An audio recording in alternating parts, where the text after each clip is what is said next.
Welcome to Vegas Hockey Hub here in the sports entertainment capital of the world, Las Vegas, Nevada, on PRConnectionsRadio.com, the voice of new media. I'm your host, Ian Kelly, and this is a part series that we have been doing here on Vegas Hockey Hub. First week, I looked back at the 2017 NHL expansion draft, broke down what happened in the first expansion draft that the Vegas Golden Knights did. In week two, we went over one of the most important off seasons that the Vegas Golden Knights were ever a part of, and why that off season changed the Vegas Golden Knights forever. So to continue on that series, our third part of this series, we have to look back at the 2017 NHL draft, because this draft affected the Vegas Golden Knights so impactfully in some ways that are obvious, one way that isn't obvious, and then one way Vegas could have been a dynasty in the making if they hadn't made this trade. So let me go over the four parts of looking back at the 2017 NHL draft, because no, I'm not going to go over all 10 people that were drafted by the Vegas Golden Knights in the 2017 NHL draft. Honestly, that would take too long. It would take forever. It would take longer than a half-hour show. Instead, I will just address the four players who really made an impact in Vegas. That is first round pick Cody Glass, first round pick Nick Suzuki, first round pick Eric Brandstrom, and second round pick Nicholas Hague. Those four players, like I said, made an impact on Vegas in one way or another. So when you address it and you really break it down, here is how we're going to start it out. We're going to go by going to Cody Glass first. Now, Cody Glass was drafted the highest out of everybody that was taken by Vegas. There was a big reason as to why Cody Glass was considered a very good player heading into the 2017 NHL draft. 3 years prior, he was playing in the WHL for the Portland Winterhawks. And in those 3 seasons prior, he had a 94-point season in 2016-2017. And then he had a 102-point season, 37 of them being goals in 64 games in the WHL in the 2017-2018 season. But one concern that Cody Glass had, and one concern that really affected Cody Glass to this day, was could he stay healthy? Could Cody Glass be a healthy player and be someone that could play all 82 games in the NHL? He played 5 years in Portland from 2014 until 2019, not because of his talent, but it was because of how injury prone he was. In 2018-2019, he played 38 games in the WHL before coming down with an injury. When he was playing in the AHL for the Chicago Wolves, who was the AHL affiliate for the Vegas Golden Knights, Cody Glass only played 6 games in 2018 before having some form of an injury and then coming back towards the back end. 2019-2020, he only played 2 games in the AHL and then played a little bit of a small short cup of coffee with the Vegas Golden Knights that season. In 2020-2021 in the AHL, he played only 14 games that season. So Cody Glass, throughout his entire career, didn't matter if it was in juniors or if it was in the minors, Cody Glass's biggest flaw and really his biggest weakness was being healthy and being able to play a full 82-game season, playing a full 70-game season in the AHL. Because honestly, he never did it in the AHL. He never played a full 82 games in the NHL. As a matter of fact, Cody Glass's stats with the Vegas Golden Knights was really underwhelming.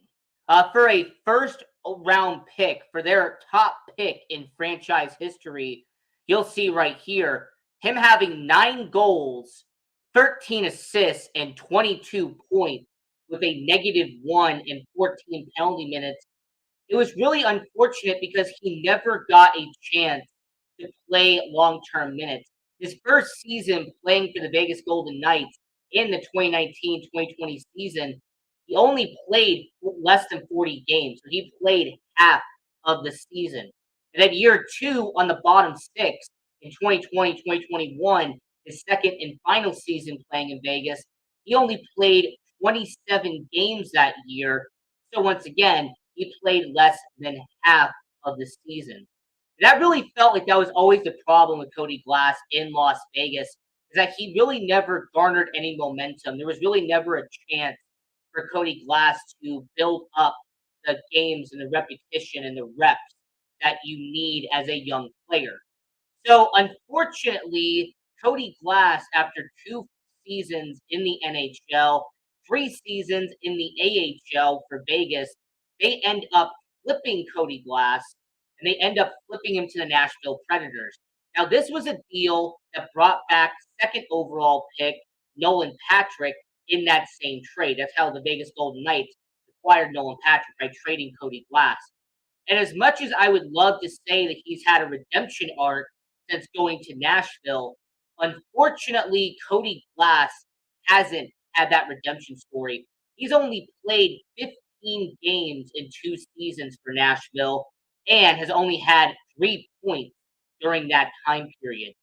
However, his AHL stats, he's had 62 points in a full 66 games for Milwaukee. So maybe Cody Glass can redeem himself as an AHL player, but it's really unfortunate what happened to Cody Glass, because he went from being a touted prospect, had over a 100-point season in the WHL for Portland, from getting injured in Portland, and then eventually not being able to secure a full-time roster spot in Vegas, and now being a fourth liner in Nashville. So he was the first one I said that had an unfortunate story, and that was Cody Glass, because he really had the talent, and you could see the talent when he was in Portland, and you can understand why he was a 6th overall pick. He just unfortunately never developed into that top line forward that Vegas was hoping he would be when they drafted him 6th overall. So he was the unfortunate one. The second one is a story of a prospect who got away. He is the story of what if the Vegas Golden Knights had kept Nick Suzuki. What if the Vegas Golden Knights had found a way to keep 13th overall pick Nick Suzuki from the Owen Sound attack of the OHL? Because here's the worst part about the Nick Suzuki trade. It wasn't that he wasn't just drafted by Vegas. Not only was he scouted by them, he was developed by them. He played for the Chicago Wolves, for example, in the AHL. He actually spent some time being with the main roster during the 2017-2018 season. In the playoffs, he actually got to join the Vegas Golden Knights and be part of the 30-man roster during that 2018 Stanley Cup run. But when it came to Nick Suzuki, the worst part about it was that you knew he had talent. You knew that Nick Suzuki was going to be a good talent in the NHL someday. Just look at his stat from the 2017-2018 season when the Vegas Golden Knights drafted him. Playing for the Owen Sound of the OHL, Nick Suzuki had 42 goals, 58 assists, 100 points, and a plus 30 in the OHL. Nick Suzuki had the talent, and most people could see it. You know, you had scouts, you had people who were watching Nick Suzuki at that point, and you could see the talent was there for Nick Suzuki. But what ended up happening is that he ended up not playing for Vegas like you see right there. Instead, Nick Suzuki gets traded to Montreal for Max Pacioretty. The Vegas Golden Knights in 2018 trade Tomas Tatar, Nick Suzuki, and a few draft picks to get the captain of the Montreal Canadiens in Max Pacioretty. And now I'm not going to say this was the cherry on top, but Nick Suzuki, if you look on that jersey right there, he has a C patch on his jersey. Nick Suzuki went on to not only be one of the best players the Montreal Canadiens have right now, Nick Suzuki ended up becoming the captain of the Montreal Canadiens after the Vegas Golden Knights traded him. And his stats playing for Montreal should be all you need to know about how talented Nick Suzuki was with the Montreal Canadiens. He has had 52 goals, almost 100 assists for a whopping 150 points, one All-Star appearance in 217 games for the Montreal Canadiens. When it comes to Nick Suzuki, he has finally showcased that talent he showed in the OHL. He was able to show everyone the talent on why he was a first round pick in the NHL. So the first one was the unfortunate, and that was Cody Glass. Unfortunately, he never developed. But the second one is a what if. What if Nick Suzuki had stayed with the Vegas Golden Knights? What if Nick Suzuki was wearing that number 17 playing on the top line in Vegas today? What if Max Pacioretty had been dealt Eric Brandstrom, who was their top prospect at that point, instead of Nick Suzuki? Because Nick Suzuki was the number 2 prospect in the Vegas Golden Knights system. Go back to the 2018 articles. They actually will verify this. Nick Suzuki was the number 2 prospect in Vegas. And when Vegas was doing the deal for Max Pacioretty, let me take you back in time. When Max Pacioretty was in the deal was being constructed, reports had come out that the Vegas Golden Knights and the Montreal Canadiens, Montreal originally wanted the top prospect in that deal. Vegas was not willing to trade their top prospect in that season, so they gave up their number 2 prospect in the deal instead. So it's a crazy what if, but I've just always wondered what would have happened if the Vegas Golden Knights had given up their top prospect in that deal. What if they had traded Eric Brandstrom, who we're going to talk about in a second, instead of Nick Suzuki, and how much different the NHL would have been if by year 6, the Vegas Golden Knights, who are currently 5 games above 500, have Nick Suzuki on their top line alongside Mark Stone and alongside Jack Eichel. So that was the what if. The next player on here is the caveat. Or should I say Eric Brandstrom is actually the best part of the 2017 NHL draft, but it's not about Eric Brandstrom himself. Eric Brandstrom is actually a reason why Vegas has been so successful moving forward. It just didn't have to involve him. Now, Eric Brandstrom was drafted 15th overall, and he was taken from the SHL, the Swedish Hockey League, and he was a very young defenseman, but he also was a very tiny defenseman. A lot of people complained about Eric Brandstrom being 5'10" and being 185 pounds. I remember that was the one weakness that some people had regarding to Eric Brandstrom. I thought it was interesting how Eric Brandstrom's size was the one negative that a lot of people had as his weakness heading into the NHL. Well, Eric Brandstrom gets selected by Vegas, and he does play some games in the preseason for Vegas. There's the jersey right there. Eric Brandstrom was playing in the preseason for Vegas. He even gets to be in the AHL with the Vegas Golden Knights. He actually played in Chicago in 2018-2019. And as a matter of fact, Eric Brandstrom, in his statistics in the AHL in that 2018-2019 season, he had 7 goals, 25 assists for 32 points in 28 plus penalty minutes. Now, the other negative that Eric Brandstrom had is that because of his size, people wondered if he was going to be able to transition as fluently to the NHL as some other defensemen in his draft class, like Miro Heiskanen, like Cale Makar. There was some defensemen in that 2017 NHL draft that people believed were going to transition a lot better than Eric Brandstrom would. And his -1 in the AHL would kind of be a precursor to what you'll see in a minute. But what Eric Brandstrom did for Vegas is not play for Vegas at all. What Eric Brandstrom did was be a bargaining chip as the top prospect for the Vegas Golden Knights. Eric Brandstrom being the #1 prospect would benefit Vegas at the 2019 NHL trade deadline because they would flip Eric Brandstrom, Oscar Lindberg, and multiple draft picks in the Mark Stone deal. And Eric Brandstrom going to Ottawa was a big deal because Eric Brandstrom, he played in the AHL for the Belleville Senators. He's currently on the bottom six in Ottawa today. In fact, his stats right there: 2 goals, 31 assists, with a -26 in 123 games for the Ottawa Senators. But it's not about Eric Brandstrom himself.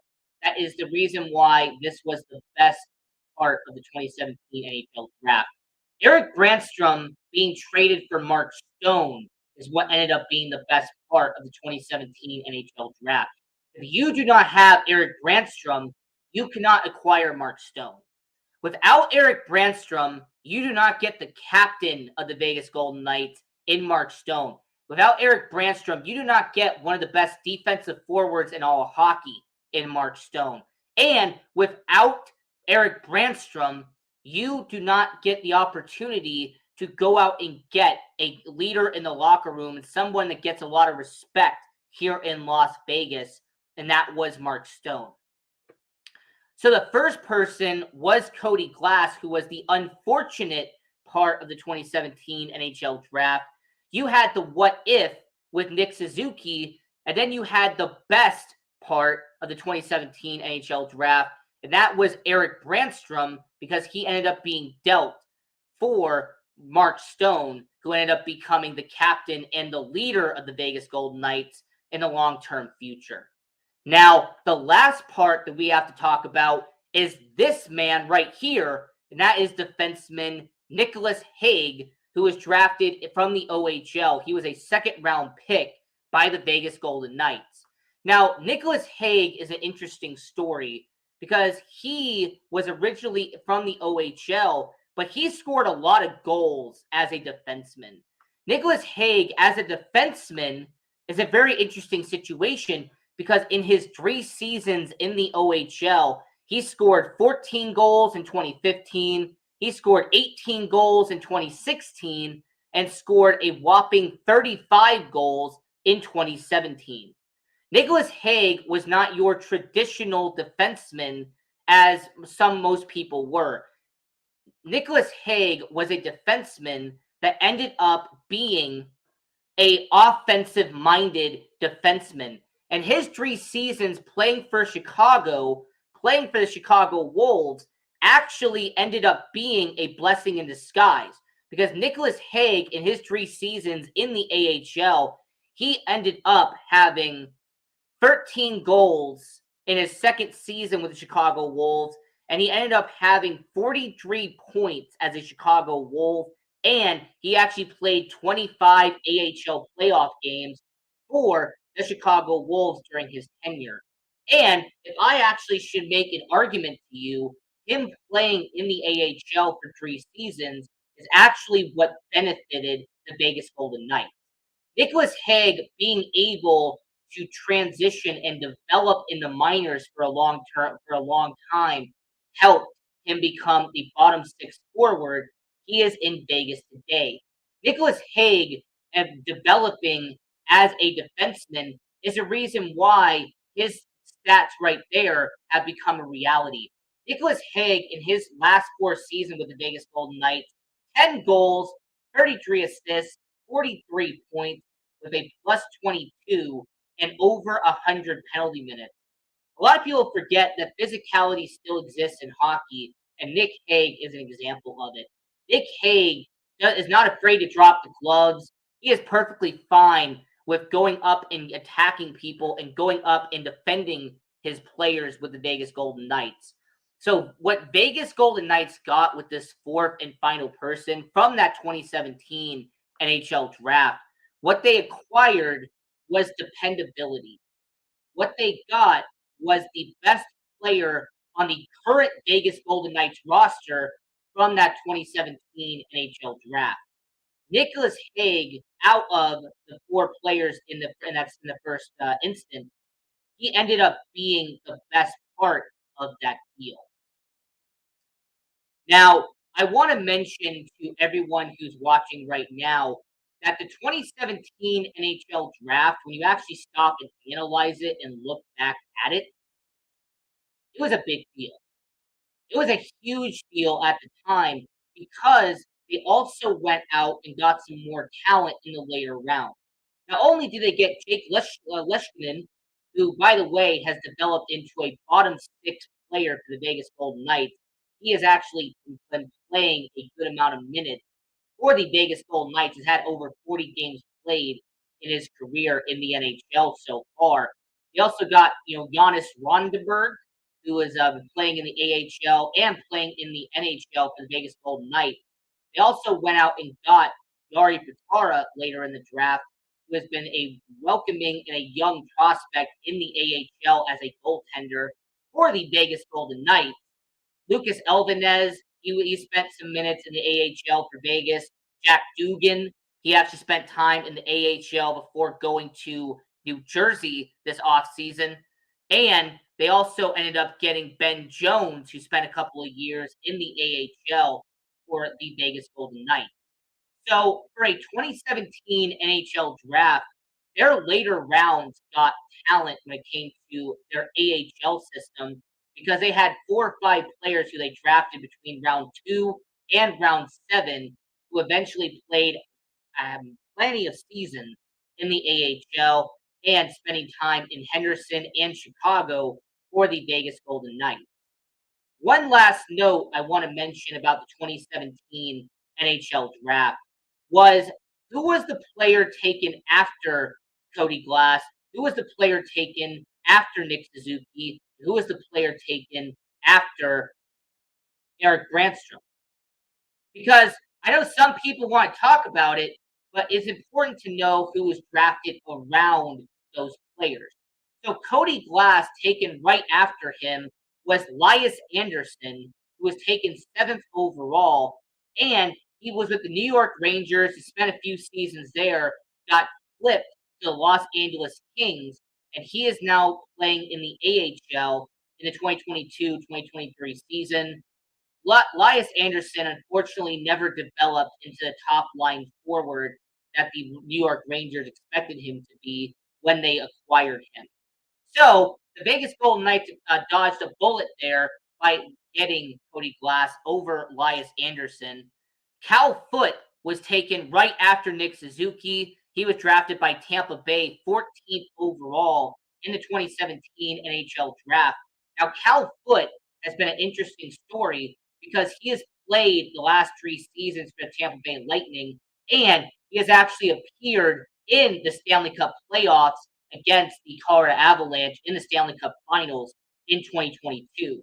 So Cal Foote has actually been a solid bottom line defenseman for the Tampa Bay Lightning. And with him being only 22 years old, Cal Foote has actually been a really good defenseman, a good American defenseman for the Tampa Bay Lightning. So at 14, Cal Foote would have been a solid pick if Nick Suzuki hadn't have been better.